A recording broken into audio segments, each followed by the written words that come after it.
Sebelum melanjutkan, jangan lupa subscribe dulu. Terima kasih. Bab 20, Perayaan Limu. Asalkan aku bisa menembus ke tingkat ketiga sebelum akhir tahun ini. Ekspresi aneh muncul di wajah Huang Xiaolong saat dia mendengarkan ayahnya. Ketika Huang Peng menyadari ekspresi Huang Xiaolong, dia pikir itu karena permintaannya yang tidak masuk akal, orde ketiga terlalu tinggi, lalu melanjutkan dengan lembut, sejujurnya, ayah dan ibu mengerti bahwa sulit untuk mencapai orde ketiga pada akhir tahun, jadi Xiaolong, jangan terlalu menekan dirimu sendiri. Huang Peng ragu-ragu sejenak, lalu berkata, selama kamu dapat maju ke puncak orde kedua akhir pada akhir tahun, maka tidak apa-apa. Puncak akhir orde kedua. Ekspresi Huang Xiaolong berubah semakin aneh. Benar sekali, Xiaolong. Bahkan jika kamu tidak bisa menembus ke puncak orde kedua akhir, tetapi mencapai orde kedua akhir, kami akan tetap sangat senang. Kali ini, ibunya Su Yan yang berbicara. Kata-kata tak mampu diucapkan Huang Xiaolong saat dia tersenyum tak berdaya di dalam hatinya. Orde ketiga. Puncak akhir orde kedua. Akhir orde kedua. Ayah, ibu, aku akan kembali ke halaman kecil. Huang Xiaolong berkata sambil berdiri, memukul pelan lengan kursi, bertanya-tanya apakah orang tuanya akan menurunkan persyaratan mereka untuk mencapai puncak pertengahan orde kedua. Kalau sudah begitu, dia mungkin tidak akan sanggup bertahan dan memperlihatkan kekuatannya saat ini, yaitu di puncak orde keempat awal. Ah, Xiaolong. Ketika Huang Xiaolong hendak meninggalkan aula, Huang Peng teringat sesuatu, berkata, beberapa hari lagi adalah perayaan ulang tahun ke-80 Patriark Tuali, dan dia mengundang Huang klan Manor kita ke pesta perayaan itu. Gadis kecil itu terus mendesaknya untuk mengundangmu, bersikeras bahwa kau harus datang. Dia memaksaku pergi. Huang Xiaolong merasa heran. Gadis kecil itu tidak benar-benar menyukainya, kan? Hanya karena dia terlihat sangat keren saat menghajar Huang Wei dengan menyedihkan selama pertemuan tahunan klan. Ayah, ibu, bolehkah aku pergi?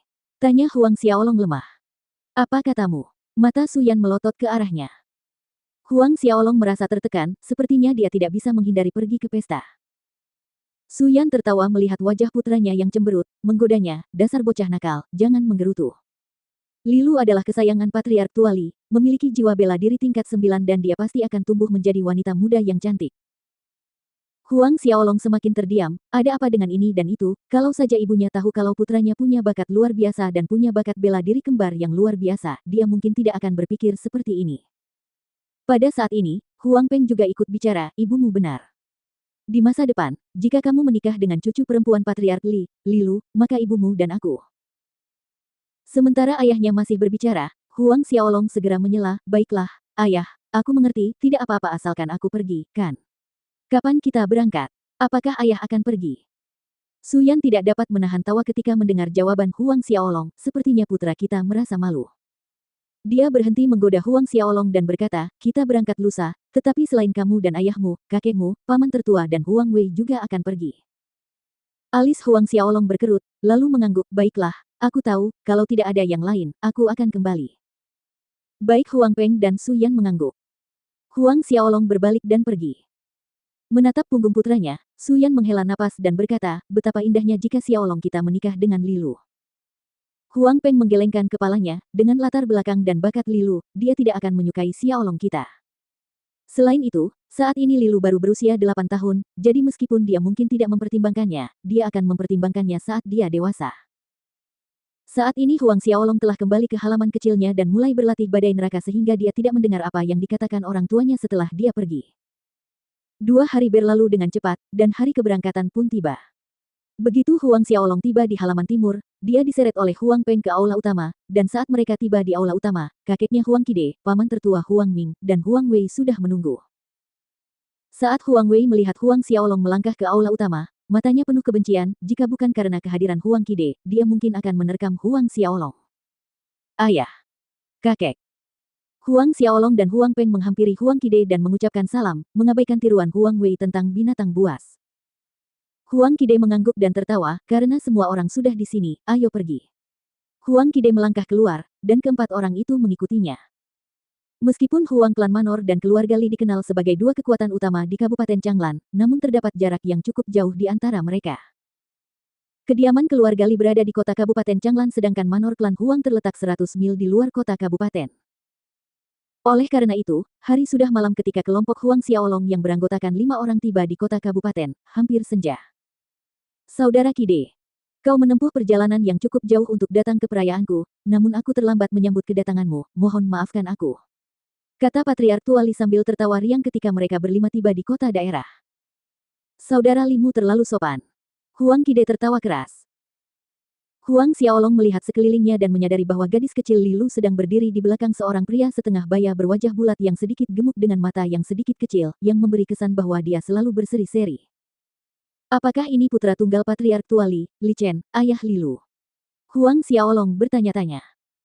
Pada saat ini, gadis kecil yang bersembunyi di belakang Li Cheng menatap Huang Xiaolong dengan nakal, menjulurkan lidahnya ke arah Xiaolong dan terkikik tampak sangat imut. Huang Xiaolong memutar matanya, mengabaikannya sama sekali. Melihat reaksi Huang Xiaolong yang acuh tak acuh, Lilu mencibirkan bibirnya karena kesal. Adegan ini dilihat oleh Huang Wei yang berdiri di samping, kebencian bergejolak hebat di hatinya. Meskipun pertunangannya dengan Lilu selama pertemuan klan dirusak oleh Huang Xiaolong, di dalam hatinya Lilu sudah menjadi istrinya, dan sekarang, istrinya terang-terangan menggoda Huang Xiaolong tepat di depannya. Setelah salam adat, semua orang memasuki kota, menuju kediaman Li. Bertentangan dengan harapan, kediaman Li tidak terletak di pusat kota, melainkan di bagian selatan. Ketika mereka tiba di depan pintu masuk utama kediaman Li, jalan selebar 20 meter di depan dipenuhi dengan aliran kuda dan kereta yang tak berujung. Jalan itu ramai dan dihiasi dengan lentera-lentera yang cerah dan berwarna-warni. Untuk perayaan ulang tahun Limu yang ke-80, selain Huang Klan Manor, sebagian besar pasukan di Kabupaten Changlan telah tiba. Namun, perayaan sesungguhnya baru akan berlangsung besok, jadi ada yang belum datang dan ada yang sudah dalam perjalanan. Ketika mereka tiba di kediaman Li, Limu secara pribadi mengantar mereka ke halaman yang telah disiapkan untuk beristirahat. Saudara Qide, jika ada yang Anda butuhkan, beritahu saja penjaga kediaman. Mohon maaf atas keramah tamahan yang kurang. Limu berkata kepada Huang Qide sambil tersenyum. Huang Qide melambaikan tangannya dan berkata, kamu terlalu sopan. Silakan pergi dan urus urusanmu, besok, kita bersaudara akan minum bersama nanti. Limu tertawa, hehe, tentu saja. Lalu berbalik dan pergi. Namun apa yang terjadi selanjutnya membuat Huang Xiaolong tercengang. Tidak lama setelah Limu pergi, Lilu datang ke halaman mereka.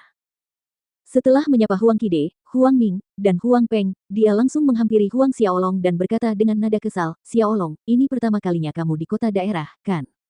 Ayo, aku akan mengajakmu jalan-jalan. Tangannya sudah menarik Huang Xiaolong menjauh dari halaman bahkan sebelum dia sempat menjawab. Huang Wei menatap tajam ke arah Lilu yang memegang tangan Huang Xiaolong, dan melihat mereka berdua meninggalkan halaman, ekspresinya sangat buruk. Dan tentu saja, wajah Huang Ming juga tidak terlihat lebih baik.